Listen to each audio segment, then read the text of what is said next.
E aí pessoal, tudo bem com vocês? Faz um tempão que eu não gravo vídeo aqui pro canal, né? Mas eu vim aqui atender um pedido de um dos inscritos, que é o seguinte: ele queria que eu fizesse um vídeo mostrando os principais add-ons que eu uso e como que isso influencia no meu workflow, né? Então, recentemente eu participei do desafio da Blender Brasil lá no Facebook. Se você é inscrito no canal ou está assistindo esse vídeo pela primeira vez, tem um grupo no Facebook da Blender Brasil e eu sugiro que você participe. Eu sempre estou postando algum conteúdo lá também, os vídeos aqui do canal, eu sempre falo quando sai lá. E também, consequentemente, tem outros colegas de trabalho também que postam outros tipos de conteúdo lá. E para esse vídeo eu trouxe aqui o meu projeto, o projeto que eu fiz. Eu estou abrindo a minha cena do meu projeto da Blender Brasil, que foi esse robô que eu desenvolvi, que eu chamei Bionex XP18. Ele é um mecha, né, todo modelado em hard surface e texturizado também em hard surface. 100% Blender, render 100% Blender também.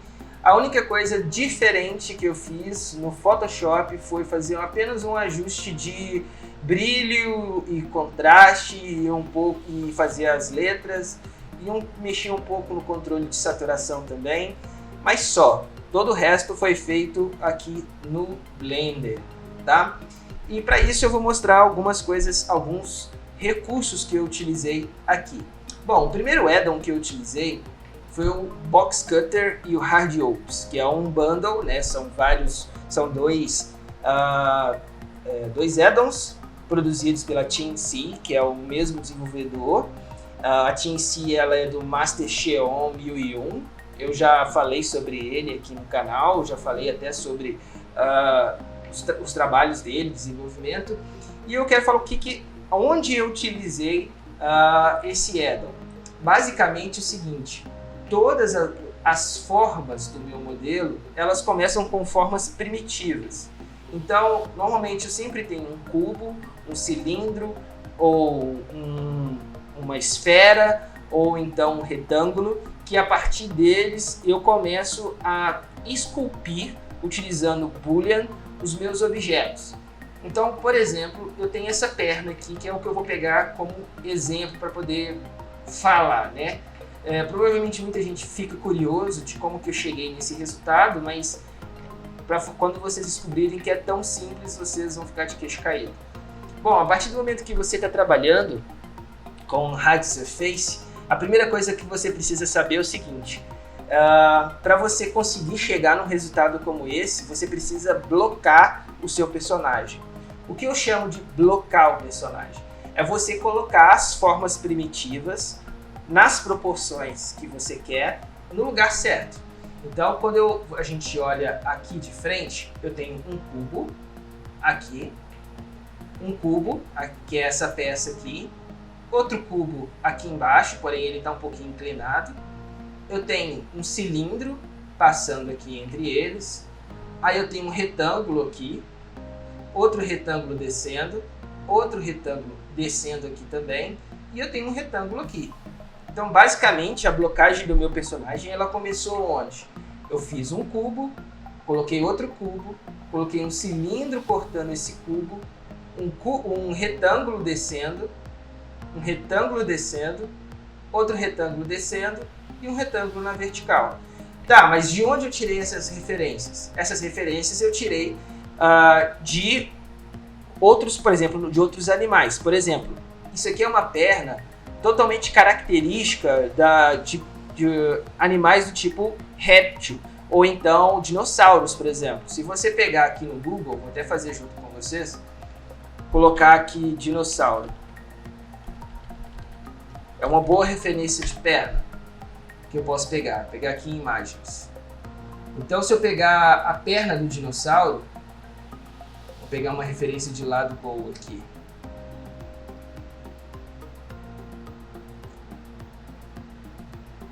Vamos ver uma boa referência. Cadê? Aqui, essa aqui é uma boa referência para você ver. Olha só, eu tenho o meu retângulo, ele está vindo fazendo a coxa, que é exatamente isso que ele está fazendo aqui, tá vendo? Fazendo a minha coxa. Eu faço a canela voltando para trás, ok? Aqui, que é essa parte de cá. Ele tem uma nova dobra, que é essa aqui do calcanhar, que eu fiz, que seria a base do calcanhar, e ele desce para cá. Só que aqui eu adaptei a pata, né, que seria a pata do dinossauro, para essa proporção. Diversos outros animais, como esses, que são bípedes, ou quadrúpedes, que têm esse posicionamento, você vai ver que esse é o formato da perna. Então foi mais ou menos isso que eu usei como referência. Agora, se eu vier aqui e pesquisar por mechas robots, você vai ver que os mechas, a maioria deles, os mais tradicionais, também tem a mesma lógica. Olha, o retângulo vindo, o retângulo voltando para frente e a base do pé, que é uma forma de você pensar em como que o objeto se move, né? Ele se move por esses eixos. Olha aqui outro exemplo, por exemplo. Então o retângulo vem, ele volta de novo e você tem a base do pé. Então isso aqui é um bom mecha de inspiração também para esse modelo. Isso aqui são outras referências que você pode pegar. Existem mechas que têm mais uma visão de perna humanoide, que é o caso desse cara aqui, uma referência mais humanoide. E tem outros que têm referências, essa aqui também, por exemplo, que é uma referência também voltada para as pernas de animais. Então você pode usar isso como referência para poder blocar o seu objeto. Então foi o que eu fiz. Então eu sabia que eu precisava fazer uma perna parecida com essa, com o mesmo pensamento de locomoção. Então bloqueei aqui e bloqueei a minha cintura. Obviamente eu queria fazer uma referência parecida com alguma estrutura bípede, né? Então eu sabia que eu precisava de uma coluna vertebral, vamos assim dizer, por onde vai passar toda os cabos ali por dentro, a energia. Tanto é que eu tenho aqui o centro de energia do meu objeto, ele está dentro dele, né, passando por dentro da lógica vamos dizer assim, da coluna vertebral do objeto. Eu tenho a cabeça, onde está todo o circuito, e as armas aqui compondo, né? Claro, fazendo toda a composição. Então a primeira coisa que eu uso é fazer a blocagem do meu objeto. E aí eu uso as ferramentas Box Cutter e o Radiops para poder fazer o sculpt da perna, por exemplo. Eu vou até modelar essa perna com vocês aqui nesse vídeo para vocês verem mais ou menos como que eu pensei utilizando a ferramenta, ok? Então olha só, então eu fiz aqui e eu vou dar um Shift 3 para mostrar os meus booleans. Olha só os meus booleans. Cada caixinha dessa, ela está influenciando no formato do meu objeto. Olha só. Então, quando eu pego esse objeto aqui, ó, quando eu isolo ele para vocês verem, vou desabilitar a visão do Word aqui. Olha só, então eu faço um quadrado no formato de boolean com uma parte aqui mais arredondada, fazendo um bevel. Esse formato desse boolean é o que define o formato desse corte, olha só. Se eu escondo, por exemplo, se eu acho aqui, dentro desse objeto aqui, ó, vou selecionar essa perna, certo? Então eu vou achar aqui dentro do meu addon qual que é esse boolean. Ó, ele vai piscar para mim cada boolean. Olha lá, achei esse aqui, ó. Ó, esse aqui, ó, é o 2. Então quando eu seleciono ele, ó, esse boolean 2. Então se eu vier nesse objeto aqui, vier no 2 e ocultar ele da visualização, ó, como que era o formato do meu objeto? Era inteiriço. Se eu desabilitar todos os meus booleans, olha como que era o meu objeto. Então, ele não era nada mais do que um cubo, um retângulo, vamos assim dizer, com um bevel fazendo aqui o arredondamento das quinas, tá vendo? Ele era nada mais do que isso.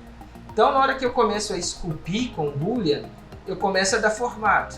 Então, o primeiro corte que eu fiz, bom, eu vou separar essa peça dessa peça aqui do joelho. Então, eu fiz um boolean que é esse aqui. Deixa eu selecionar ele aqui. Peraí, deixa eu pegar ele aqui.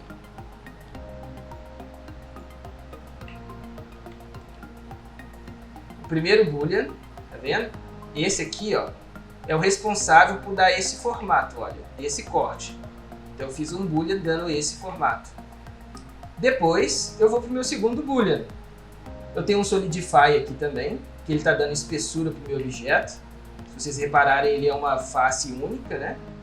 Então na hora que eu dou o solidify aqui para aparecer, ó, ele vai dar espessura para o meu objeto, ok? E aí eu tenho o boolean número 1 ali, ó. Esse é o boolean principal, que é o primeiro. Boolean número 1, o que ele está fazendo? Olha, ele fez o corte aqui dessa peça. Então se eu selecionar ele aqui, ó, o boolean número 1 ali, ó, esse, ó, ele está dando justamente o corte ali para dar o formato da peça. Ou seja, eu queria ressaltar aqui esses detalhes da parte de trás. Então eu queria fazer com que isso aqui fosse uma capa de uma armadura, né? Então eu fiz um boolean cortando esse objeto para mostrar o de baixo. Eu pego agora, vou ao segundo boolean, que é aquele que eu mostrei para vocês, que está fazendo esse corte aqui, ó. Então ele está fazendo esse corte e dando esse formato, dando visualização aqui para essa parte de baixo. Vamos lá, o 3, ele está fazendo aqui, ó, o corte da esfera, para que faça sentido existir essa esfera aqui dentro do meu objeto, tá vendo? Que é onde seria a rótula do joelho do meu objeto, né? Então ele está fazendo o corte aqui. Eu tenho outro boolean aqui, porque eu não queria aparecer aqui em cima essa capinha, então ele faz um corte aqui na lateral, olha, para que a capa do joelho ficasse apenas na parte de baixo. Eu tenho um outro boolean aqui, que é esse de união, tá vendo? Que está unindo os parafusos. Olha só, se eu voltar aqui, ó, se eu tirar, voltar com ele, é esses parafusos aqui. E a mesma coisa com o 6, que é os parafusos de cima, ok? Então, basicamente é isso o meu processo de escultura. A mesma coisa aconteceu com a peça de baixo, que é essa aqui, ó, que eu tenho vários booleans aqui também. Então, eu vou esculpindo com um boolean os formatos que eu quero, à medida de que eu vou fazendo, pegando as minhas referências e fazendo as modelagens, né? Até obter o resultado que eu quero. Outro add-on que eu estou utilizando aqui, então os add-ons Box Cutter e Radiopes são os add-ons que eu utilizei para dar forma ao meu modelo, onde eu fiz todos esses booleans e os modificadores que eu estou utilizando, né? Então os bevels, os arrays, né? Então tudo isso foi utilizando o Radiopes e o Box Cutter. O outro add-on que eu estou usando aqui, eu vou desabilitar aqui, vou deixar só o 1 e o 2, é o Decal Machine. O que é o Decal Machine? Decal Machine é esse add-on aqui, ó, que ele é um add-on de decalque. Você consegue adicionar nos seus modelos outros objetos, informações, imagens, decalques mesmo, ou então até imagens que tem normal map, para dar a sensação nos seus modelos que eles de fato têm ali uma geometria. Por exemplo, quando você olha de longe esse corte aqui, você imagina que eu modelei aquilo, mas eu não modelei esse buraco, esse X. Esse X aqui, ó, é um decalque. Porque, olha só, se eu posso simplesmente ocultar ele aqui, ó, dar um H, ó. Esse é meu objeto, ele é um quadrado, então Alt H, eu trago ele de volta. E esse decalque aqui, ele é simplesmente um plano. Se eu entrar nele aqui, ó, no modo sólido, olha só, ele é um plano. Então, aonde tem planos aqui, ó, um plano, plano, plano, o que mais? Aqui tem um plano também, aqui, os parafusos e tudo mais, tudo aquilo são decalques que eu adiciono com esse add-on. E ele funciona de um jeito muito simples. Por exemplo, eu quero adicionar aqui um detalhe bem legal nesse pé aqui com um decalque.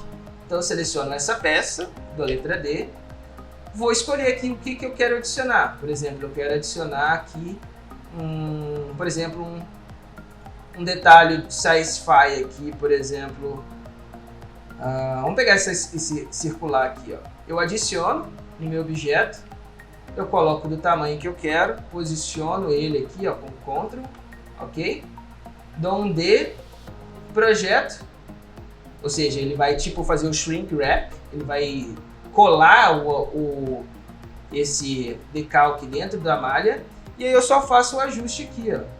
Posso fazer ajuste de posição para saber se ele está de fato dando a sensação de que ele está ali. Eu posso inverter, ó, as cores dele, ou então eu posso fazer aqui ainda, eu tenho o V-Match. O que é o V-Match? Onde eu coloco ali, ó, eu consigo trocar as cores dos materiais para que esses materiais eles vão de encontro com a minha superfície. Por exemplo, esse decalque eu percebi que ele não ficou legal aqui, porque ele não está combinando com a minha superfície. Então eu vou fazer o quê? Eu vou encontrar um que se encaixe melhor. Vamos pegar, deixa eu ver, talvez esse aqui se encaixe melhor. Isso, ó, esse se encaixou perfeitamente ali, ó. Então eu posso trazer, aumentar, dar um D, fazer a projeção. Então de longe, eu só tenho que fazer um ajuste aqui, ó, de altura. De longe você acha que eu modelei aquilo, mas na verdade isso aqui é o que? É um displacement. É um displacement, tá vendo? Com um normal transfer. Ele está transferindo a normal dos objetos aqui para dar a sensação de que esse objeto está dentro da malha. Então quando eu vou de lado ele segue a perspectiva, tá vendo? É muito legal, ele também se adapta aos reflexos, é muito interessante. Então todos esses objetos aqui que você está vendo não foram modelados necessariamente. Olha, isso aqui não é textura por fora, isso aqui é dentro do objeto.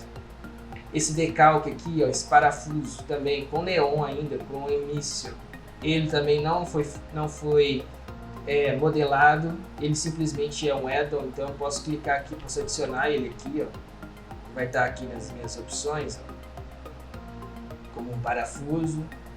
Olha lá, eu posso pegar ele por aqui, ó, dar um G, dar um grab aqui, dar um S, olha lá, ó. Dá um D e um Project. Eu só vou posicionar aqui, fazer um adjust de altura para dar a sensação de que de fato ele está ali. Ó. E pronto, adicionei meu parafuso. Então é um add-on muito interessante para você usar, principalmente se você vai trabalhar com concept art, ou seja, fazer imagens de conceito, ou então exportar os seus modelos para outros objetos, para os outros engines. Por quê? Essas texturas todas aqui que eu estou utilizando, elas podem ser feitas por bake. Então aqui no add-on, quando eu puxo o menu N, dentro do Decal Machine, que é o que eu estou usando, dentro do Machine aqui, ó, Decal Machine, eu consigo fazer o bake. Deixa eu só achar aqui. Decal Basics Create Bake Decals. Ou seja, ele vai gerar um normal map e o albedo map de todas as suas texturas e vai colar elas dentro da sua textura principal do seu material. Então na hora que você exporta esse modelo para uma engine, você consegue fazer o bake dessas texturas nos seus materiais e você vai exportar exatamente como ele está aqui.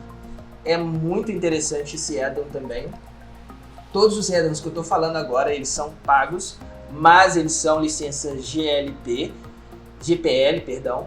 Significa que se alguém te fornecer, ele não é pirataria. Então você encontra ele free pela internet, você pode pesquisar e encontrar esses add-ons aí à disposição também, ok? Outras coisas que a gente pode... Outro e último add-on que eu vou falar nesse vídeo é o add-on que eu utilizei para fazer as ranhuras dos meus objetos. Tá vendo? Essas texturas aqui bem legais para dar a sensação de arranhado, de esfumaçado, de um objeto mais velho, vamos assim dizer, que já sofreu aí avarias no tempo. Esse aqui é um add-on também, um add-on recente que eu adquiri, que chama Smudge Pro. É um add-on que ele fica aqui, ó, na sua barra de materiais e você consegue adicionar scratches, as arranhões, pegadas, sujeira, marca de água, gota d'água dentro dos seus objetos. E tudo é baseado em texturas 4K. E você pode baixar outras texturas e adicionar essa biblioteca. Ela já vem com um mix bem legal de texturas, que são em 1K, 2K ou 4K, você escolhe o tamanho. E o mais legal desse add-on é que ele tem um anti-tiling settings. Isso aqui, o que é um anti-tiling? Quando você tem uma textura, você tem a textura que ela pode se emendar uma na outra e ela começa a se repetir, certo? Só que quando você expande isso num objeto muito grande, mesmo um anti-tiling, você consegue perceber que existe ali uma união de texturas, né, uma atrás da outra. O anti-tiling é uma configuração muito legal, que ela é feita proceduralmente aqui no Blender, que ela cria uma randomização à medida que você aumenta a escala da sua textura. Ou seja, quanto maior a sua textura e quanto mais você mexer ali no anti-tiling, ele começa a mixar a forma como essas texturas são unidas, de tal forma que você perde a sensação de que é uma textura que está uma do lado da outra fazendo emendas. Ou seja, o anti-tiling é você remover as emendas que existem entre duas texturas, ok? Então isso é muito legal, porque você consegue com um único objeto criar diversas sensações diferentes com a mesma imagem de textura. Você simplesmente mexe nessas configurações. Por exemplo, vou pegar esse objeto aqui que eu estou mexendo, tem os scratches. Então se eu mexer aqui, ó, olha lá, apenas esse pedacinho aqui, ó, que ele está sendo mexido. Se eu mexer aqui, ó, ele vai mexer em outra parte da minha textura. Então eu consigo criar novas e novas texturas a partir do momento que eu começo a mexer no anti-tiling. E isso é muito legal, porque você começa a gerar novas texturas a partir do momento que você começa a mexer nessas configurações. E se você pode aumentar ou diminuir o tamanho dos scratches e mexer aqui na escala, ó, olha só que agora quando eu mexi na escala, dá a sensação de que tem muita repetição no meu objeto, tá vendo? Os mesmos arranhões fortes, tá dando essa sensação. Então eu mexo nas escalas e eu mexo nas rotações para eu poder perder, aqui ó, começa a perder o senso de repetição. Então eu vou achando o ponto de equilíbrio aqui, ó, para minha textura não dar essa sensação de repetição, tá vendo? Então começa a mexer e ajustar aqui a rotação, olha que legal. E aí eu tiro essa sensação de que a textura está sendo repetida. Isso é muito legal e você consegue gerar várias aplicações bem legais para suas texturas. Então esse é o outro add-on que eu estou utilizando aqui no meu modelo. Beleza? Então pessoal, por esse vídeo nós ficamos por aqui. E foi muito legal poder compartilhar e abrir a cena com vocês. Se vocês quiserem que eu modele partes desse modelo aqui no canal, ensinando como que eu fiz e como que eu cheguei nesse resultado, deixa aí nos comentários que eu vou, assim que possível, fazer com vocês, beleza?